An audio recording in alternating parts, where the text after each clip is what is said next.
Australia এবং লেবাননের match সামনে রেখে 26 সদস্যের দল ঘোষণা করলো বাংলাদেশ দল। কেমন হলো এই 26 সদস্যের দল?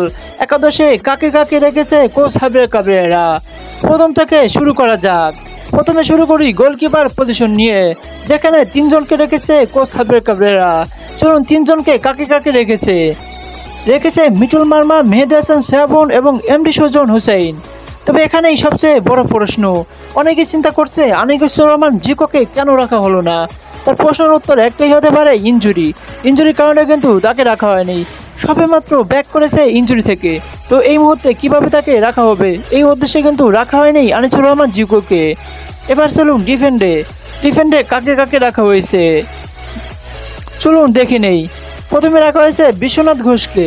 রিমন হোসেন কিন্তু লেফট ব্যাকে খেলে থাকে। মেহেদী হাসান, তারেক কাজী, রহমত মিয়া, ইসা ফয়সাল, শাকিল হাসান, সাদউদ্দিন, তপু বর্মা, সুশান্ত ত্রিপুরা। এই হচ্ছে বাংলাদেশের ডিফেন্স লাইনে। তবে সবচেয়ে ডিফেন্স লাইনে ভালোই শক্ত হয়েছে। তবে এখানে সবচেয়ে বড় কথা হচ্ছে তারেক কাজী ব্যাক করেছে ডিফেন্স লাইনে, সেক্ষেত্রে ডিফেন্সে বাংলাদেশে অন্যতম শক্তিশালী করেছে।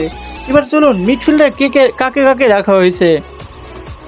মিডফিল্ডে কিন্তু সোহেল রানা, মুজিবুর রহমান, জনি, এমডি হৃদয়, চন্দন রায়, জামাল ভুঁইয়া, কাজিম শাহ, এই কয়জনকে রাখা হয়েছে মিডফিল্ডের জন্য। এই 6 জন মিডফিল্ডে কিন্তু দারুণ কাজ করতে পারে। এই 6 জন কোনো প্রশ্নই নেই, এই মিডফিল্ডার এই 6 জন ওয়ান অফ দ্য বেস্ট। এবার শুনুন ফরওয়ার্ড লাইনে কে আছে। অ্যাটাকিং লাইন আপে কোচ সাব্বির কাবরেরা কাকে কাকে রেখেছেন। এখানে কিন্তু শেখ মুরসালিন, রাকিব হুসাইন, মোহাম্মদ আবদুল্লাহ, শাহরিয়ার ইমন, রফিকুল ইসলাম, এমডি রাব্বি হুসাইন, রুহুল, এই কয়জনকে রাখা হয়েছে অ্যাটাকিং লাইনে। সবচেয়ে বড় কথা হচ্ছে শেখ মুরসালিন ব্যাক করেছে। শেখ মুরসালিন ব্যাক করাতে বাংলাদেশে একাদশ সাজাতে অনেকটা সুবিধা হবে কোচ সাব্বির কাবরেরার জন্য।